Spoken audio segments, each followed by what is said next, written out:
gentlemen, the President of the Republic of the Philippines, His Excellency Ferdinand Romualdez Marcos Jr. and House Speaker Ferdinand Martin Romualdez.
Ladies and gentlemen, good evening and welcome to the President's Night of the Board of Governors of the Manila Overseas Press Club. To formally begin our program, we will call on the Chairman of MOPC and BizNews Asia CEO Antonio S. Lopez to deliver his welcome remarks.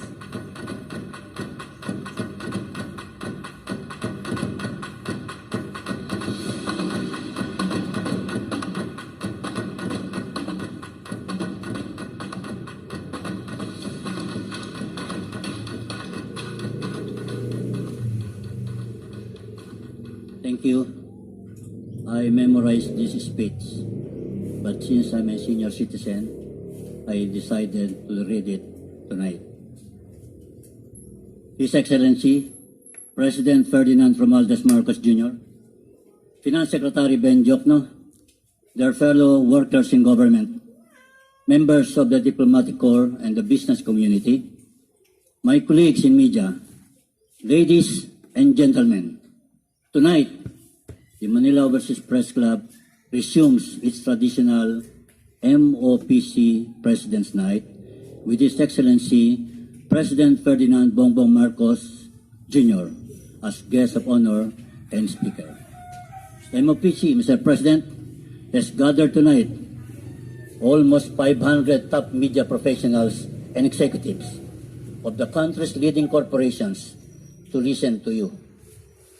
Founded in 1945 by foreign correspondents who accompanied to Manila General Douglas MacArthur, MOPC is the Asia's oldest press club and the Philippines' most prestigious press club. I am the current chairman and CEO of MOPC. I also happen to publish Business Asia, which I claim to be the largest business and news weekly in the Philippines, bar none.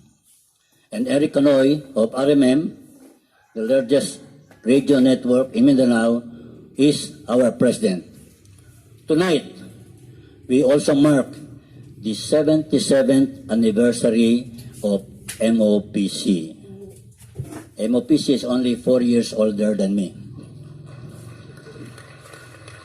Thank you. If he so desires, our president might want to tackle recent developments in issues, declare or reaffirm policies, indicate future trust, and rally his audience behind his presidency in his quest for a better life for most Filipinos, and his ultimate bottom line, that not one more Filipino will be hungry by the end of his term in 2028. We have had 17 presidents, and never heard a president promise the impossible. Tonight, MOPC audience is the largest ever to be gathered locally to hear the Chief Executive of the land since his inaugural speech on June 30, 2022, and his State of the Nation address on July 26, 2022. Many of the tycoons, Mr. President, tonight are partners or will be partners in your modernization program. Infra is the cornerstone of that program. Over the next 5 years, PBBM has allotted 10.78 trillion to build. BBM, Build Better More. The largest ever infra spending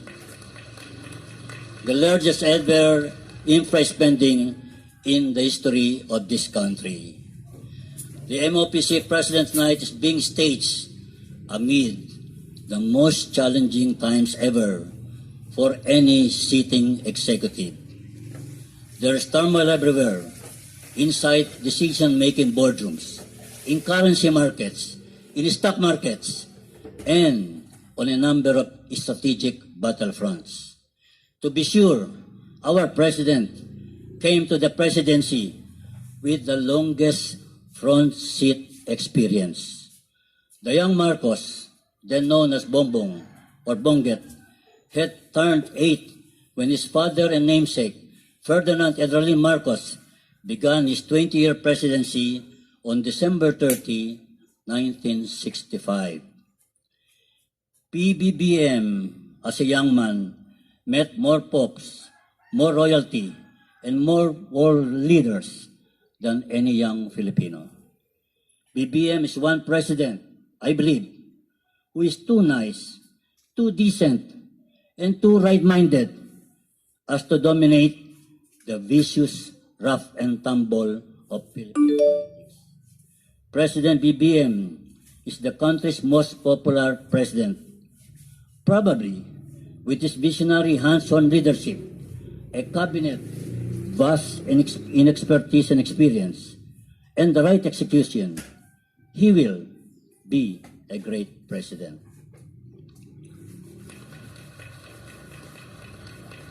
Our president will do wonders as a leader, despite unprecedented challenges of worldwide food and energy shortages, global inflation spiral, war in Ukraine, and fears of war in other places. BBM generated 31.629 million votes in the last May elections, 2 to 6 times the votes of the previous winners for president, and more than twice the votes of his nearest rival. Marcos Jr. took 59% of the 53.8 million votes cast for president. Only Marcos Sr. had a larger share, 61%, when he won re-election in 1969. BBM won in 64 of the country's major 80 provinces, in 16 of 17 regions, in mainland Luzon, the largest island, in nearly all the 100 largest cities, including the 15 cities and 2 towns of Metro Manila, the national capital. BBM's victory unified North and South Philippines and consolidated his stranglehold on the central part of the archipelago. There is no precedent for such an awesome mandate in the last 124 years of this republic. Today, there are only 3 opposition members, Speaker, in the 311-member House of Representatives, and only 3 in the 24-member Senate, 2 of whom are of doubtful progeny. The judiciary, of course, is usually friendly to the incumbent president. it is not surprising that the Executive Secretary is a former Chief Justice. One more page, Mr. President. Two more paragraphs. There is very little President Marcos Jr. cannot do. He said, the sun has also risen. You will not be disappointed. He assured the nation of 114 million Filipinos on his inaugural. And so, as he said, do not be afraid. Enjoy the evening and welcome everyone.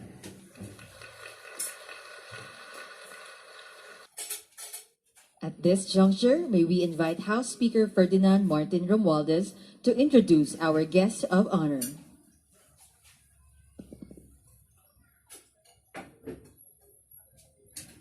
Ladies and gentlemen, and friends of the MOPC and the PhilConsa, it is my distinct honor and pleasure to introduce to you the most popular President of the Republic of the Philippines, Ferdinand Romualdez Marcos Jr.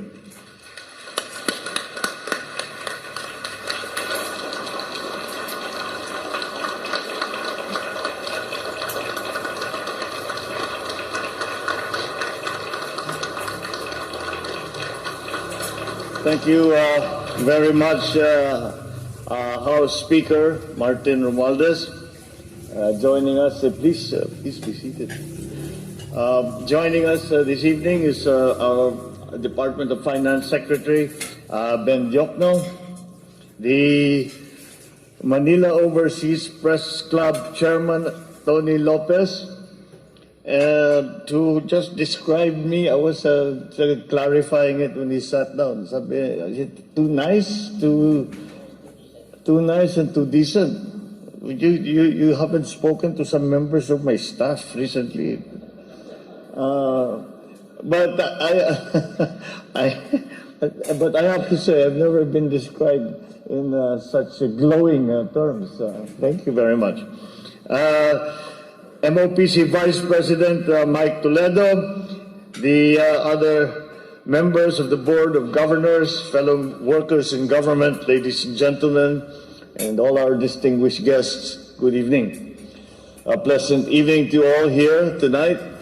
It is a pleasure to join you for this event and to share with you some of the insights as well as my administration's upcoming initiatives for the country.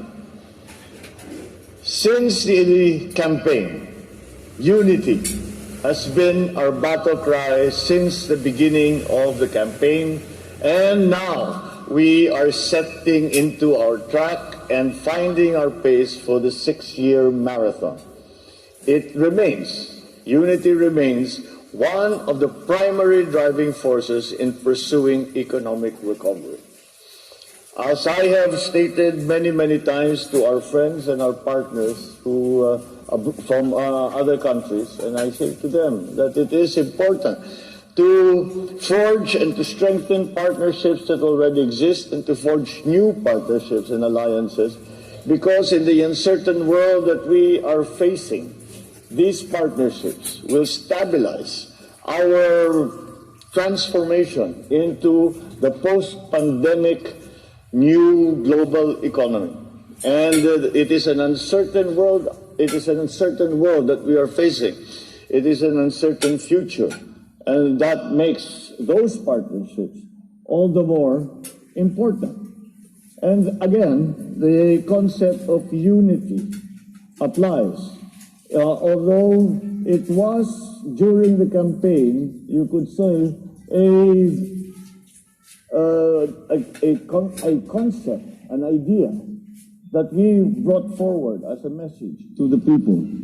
It still remains as a guiding light to us, and saying that what we need to do is to strengthen the lives of each Filipino's capabilities. What we have to do is to strengthen the Philippine economy. What we have to do is to strengthen our position in the world. And we need everyone's help in that. At the very first, as soon as I assumed office, I asked for everyone's help. No one person can do this. No one government can do this. No one entity, not one corporation, not one business. However, if we understand what we consider to be important for our country and for our people, and we work in our different ways to achieve that aspiration, to make that dream come true, that unity will bring us to that level of success. And that is why it still remains our touchstone as we go through the nuts and bolts, I suppose, of the problems that we face. And there is a very famous saying that we campaign in poetry, but we govern in prose. And as we govern in prose, we keep close to our heart the idea of unity. This constant aspiration for harmony amongst our people is not mere idealism or romanticism. It is a recognition of the fact that no vision, no undertaking, whether big or small, could possibly be realized without a clear and shared understanding of our end, our ways to get there, and our purposes for getting there. The goal is simple. It is clear.